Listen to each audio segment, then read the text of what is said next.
ازتون میخوام برای چند ثانیه غرق این تصویر و صدا بشید.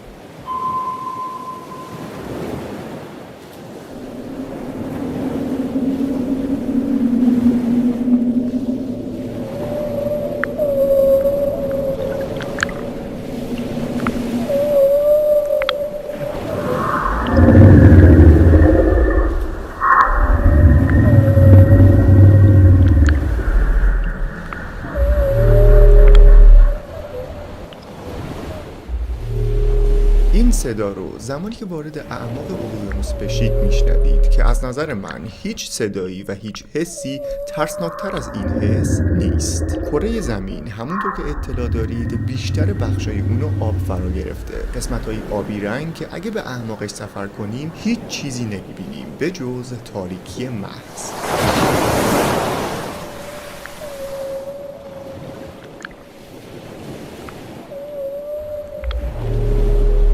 اما اقیانوس ترسناکیش فقط به عمیق بودن و صداهای ترسناک داخلش نیست. ترسناکیش به اون موجوداتیه که داخلش زندگی میکنن.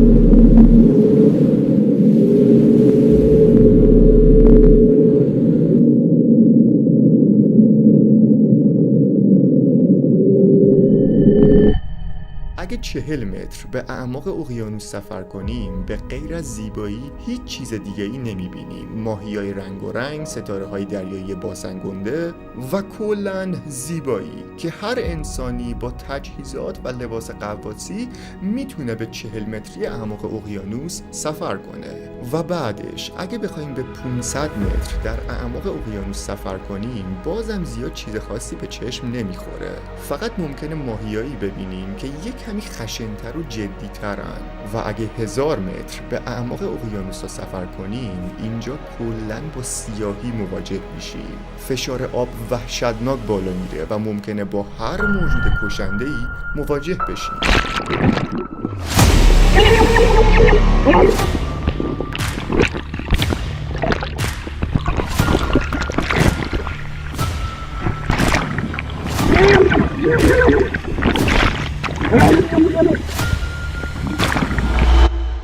اما اگه بخوایم بیشتر به اعماق اقیانوس‌ها سفر کنیم اون موقع ممکنه چیا ببینیم؟ آیا ممکنه موجوداتی اونجا زندگی کنن که یه هیولای واقعی باشن؟ آیا ممکنه چیزایی اونجا باشه که هر انسانی رو میخکوب کنه؟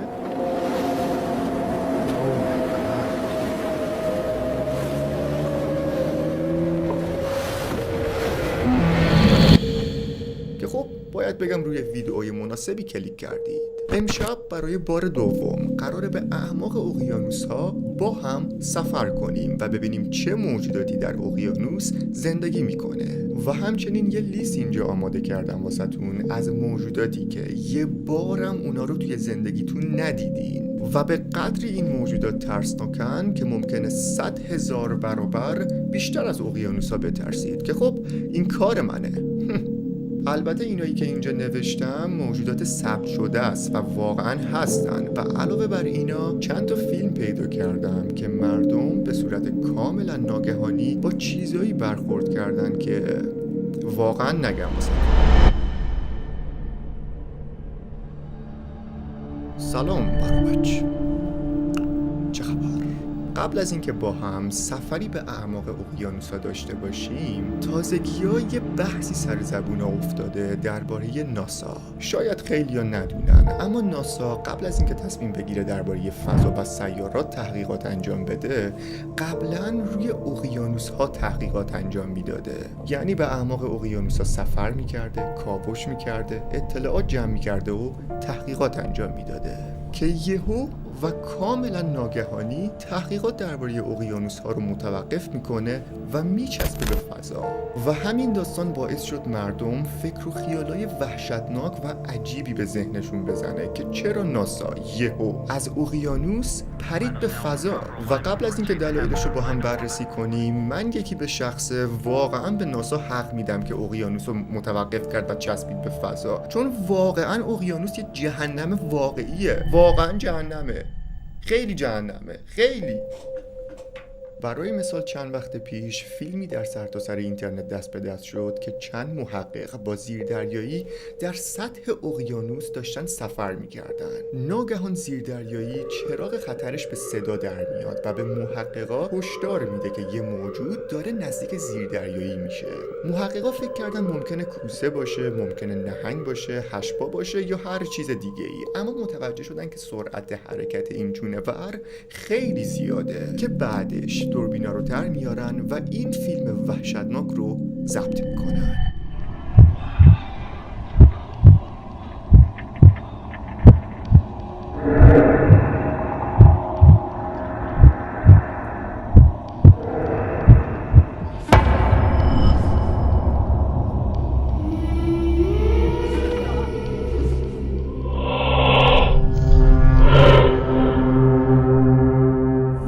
چند سال پیش چند محقق دیگه یه دستگاه ربات مانند رو که دوربین و دستگاه ضبط صدا داشت رها میکنن در اعماق اقیانوس تا اگه وسیله‌ای، کشتی یا هر چیز باحالی برای تحقیق پیدا کردن ثبت و ضبطش کنن. زمانی که این دستگاه پایین میرفت و در سطح اقیانوس بود، مثل همیشه ماهیای رنگ و رنگ خیلی خوشگل واسه خودشون زندگی میکردن و از جلوی دوربین رد میشدن. یکم که این دستگاه پایین تر رفت، ناگهان یه دستگاه نفتکش قدیمی اونجا دیدن و خب تصمیم گرفتن نزدیکش بشن. زمانی که نزدیک این نفتکش شدن، ناگهان یه اتفاق عجیبی افتاد.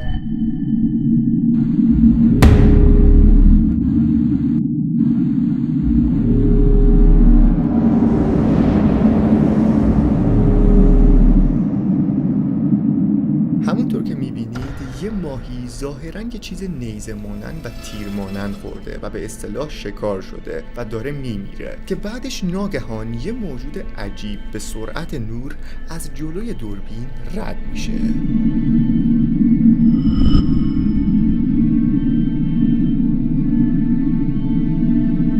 فکر کن یه موجود داخل اقیانوس زندگی میکنه و برای شکار نیزه پرت میکنه و سلاح داره. مگه میشه؟ مگه داریم مثلا همچین چیزی؟ من الان دلم میخواد اول راجع به ناشناخته های اقیانوس حرف بزنیم و بعد بریم سراغ شناخته شده ها و بعد که کلن با داستان اقیانوس آشنا شدیم و وحشتناک بودن اقیانوس رو درک کردیم، اون موقع نتیجه گیری کنیم که چرا ناسا فعالیت اقیانوس رو متوقف کرد و چسبید به فضا.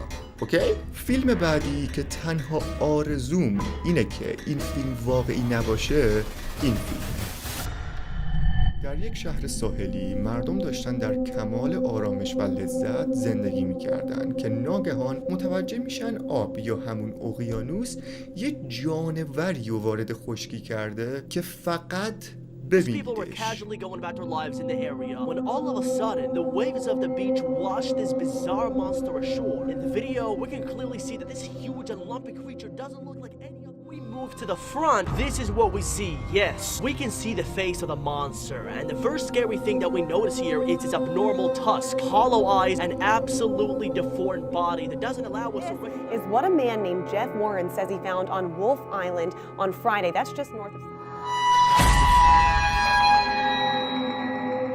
نظر شما چیه برابچ؟ واقعیه؟ شایعه است؟ نیست؟ از کجا اومده؟ چند تا مثل اینا هست؟ و کم کم داریم درک میکنیم که چرا ناسا اقیانوس رو ول کرده و چسبیده به فضا. واقعا منم ناسا بودم ول میکردم. اما حالا اگه به یاد داشته باشید در پارت قبلی اقیانوس ها راجع به یه افسانه و هیولایی حرف زدیم به اسم بلوپ که یه ماهی گنده بود و فیلم و انیمیشن های وحشتناکی ازش ساخته بودن که یه افسانه بود، درسته؟ و الان قرار راجع به افسانه‌ای حرف بزنیم که 100 برابر ترسناکتر از اون ماهی است و علاوه بر این که این افسانه است چندین بار هم دیده شده در اقیانوس‌ها.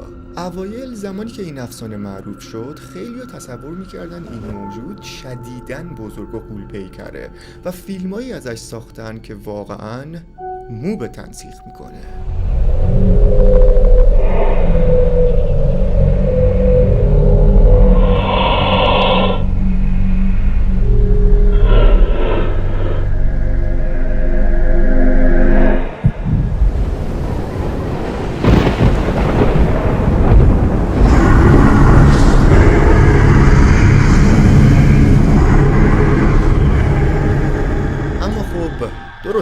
این یه افسانه است و اسم این جونور الان روی تصویر میاد واسهتون که اگه به ظاهرش دقت کنید و بخوایم از حالت افسانه‌ای بودن خارجش کنیم، یکم شبیه همون جونوری هستش که اول فیلم با هم دیدیم.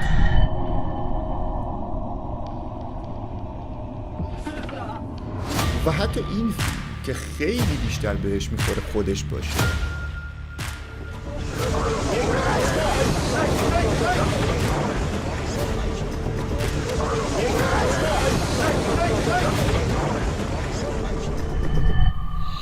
خیلی خوب، حالا این قسمت ویدیو شدیداً ذهن شما رو درگیر میکنه. چرا؟ چون قراره با هم نه تنها بیشتر به عمق اقیانوس‌ها سفر کنیم، بلکه قراره موجوداتی رو با هم بررسی کنیم که نه تنها ثبت و پیدا شدن، بلکه شدیداً وحشتناکن. اولین ماهی که الان تصویر و اسمش رو روی صفحه میبینی، در اعماق اقیانوس‌ها، جایی که هیچ گونه نوری وجود نداره، زندگی میکنه. این ماهی یه چیز چراغ مانند بالای سرش داره که ازش برای جلب توجه استفاده میکنه و زمانی که طعمه توجهش به این چراغ جلب میشه، به سمت چراغ میره که ناگهان در همون لحظه توسط این ماهی شکار میشه. قسمت ترسناک این ماهی دندونای این ماهیه و به قدری تیز و به قدری بزرگ و به قدری قدرتمندن که اگه یه انسان اسیر این ماهی بشه، به دردناک ترین شیوه ممکن کشته میشه. و حتی اندازه این ماهیا اونقدری که فکر میکنید کوچیک نیست، تا حتی قابل توجهی بزرگه. ولی خب احتمالش خیلی کمه. تصور کنید که دارید توی اقیانوس شنا میکنید و نهایت لذت رو میبرید. ناگهان حس میکنید ای وای، چرا پاتون داغ شده؟ وقتی پاتون رو میارین بالا میبینید پام قطع شده. و به قدری دندونای این ماهی قدرتمنده که در حد قطع شدن گاز میگیره. و خب واقعا ماهی ترسناکیه و جای ترسناکی هم زندگی میکنه. و اما موجود بعدی اسمش لاووس زبونخوره. لاووس مثل همه آبزی‌های دیگه تقریبا در اعماق اقیانوس زندگی میکنه، ولی این جانور ببینید چقدر چندش و دیوته. اول از همه این جانور به شدت ریز و فرزه و زمانی که یه ماهی میبینه خودشو به شکل یک غذا در میاره و ماهی بدبخت خیال میکنه این غذاست و سریعا لاووس رو میبلعه. اما لاووس دیوس نمیره این پایین، میچسبه به زبون ماهی و کلن زبون ماهی رو میخوره و از بین میبره و بعد همونجا میچسبه. و قسمت ترسناک اینجاست، زمانی که این ماهی میخواد غذا بخوره، لاووس اجازه این کار رو به ماهی نمیده و هر چی غذا وارد دهن ماهی میشه، لاووس اونو میخوره و به همین شکل و به مرور زمان ماهی از گرسنگی میمیره. و حالا بریم سر اصل مطلب. در سال 1958 ناسا تصمیم گرفت تحقیقات درباره اقیانوس‌ها رو به کلی متوقف کنه و تا الان ما فقط 5% اقیانوس‌ها رو کشف کردیم و 95% دیگه کلاً تو هواست. و خب ممکنه الان خیلی‌ها بپرسن که چرا ناسا تحقیقات درباره اقیانوس‌ها رو یک دفعه و ناگهانی رها کرد. ببینید دلایل و تئوری این داستان خیلی زیاده و اگه بخوایم اول تئوریا رو با هم بررسی کنیم، زمانی که ناسا تحقیقات اقیانوس‌ها رو متوقف کرد، خیلی‌ها از جمله دانشمندان و افراد بزرگ ادعا داشتن که ناسا قطعاً با یه چیز وحشتناک در اقیانوس مواجه شده که تصمیم گرفته تحقیقات رو رها کنه و بعد واسه اینکه تمرکز مردم رو عوض و گمراه کنه، از اقیانوس تغییر هدف میده و به فضا میچسبه و هیچ وقت به مردم اون چیزی که در اقیانوس‌ها دیده رو نمیگه.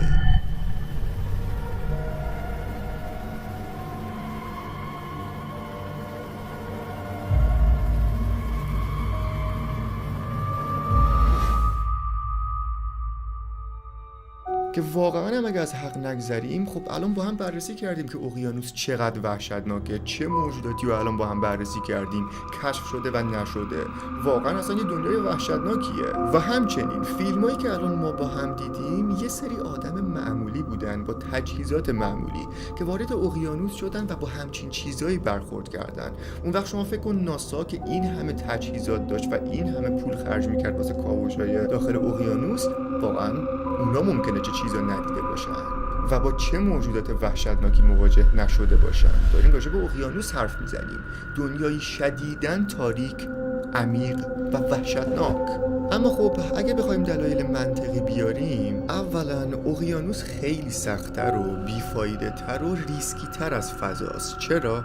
ببینید در اقیانوس اگه بخواد ناسا خرج کنه واقعا نمیصرفه. چرا؟ چون اولا نور خورشید اونجا نداریم، فشار آب به قدری زیاده که اگه هر وسیله‌ای بسازن از پا در میاد و دوما بیفایده است. چرا ناسا بیاد این همه وقت بذاره و این همه پول خرج کنه برای اقیانوسی که توی زمینه؟ به جاش میاد راجع به سیارات دیگه تحقیق میکنه که هم به درد آینده میخوره و هم امیدی هست برای نجات نسل بشر از انقراض. که خب واقعا بد نگفتم، دلیل منطقی بود که این تئوری واقعا مدرک معتبری نیست که بیام قاطعانه واسهتون ارائه بدم و جواب قطعی بهتون بدم، ولی خب این دلایلی که گفتم منطقی بوده که بودجه نداشتن، یکی اصلا صرف نداره و ارتش وقت گذاشتن نداره اقیانوس، و سوما واقعا ریسکیه چون هر موجودی و هر چیزی که فکرشو بکنید اونجا زندگی میکنه. که خب بازم قضاوت با شماست.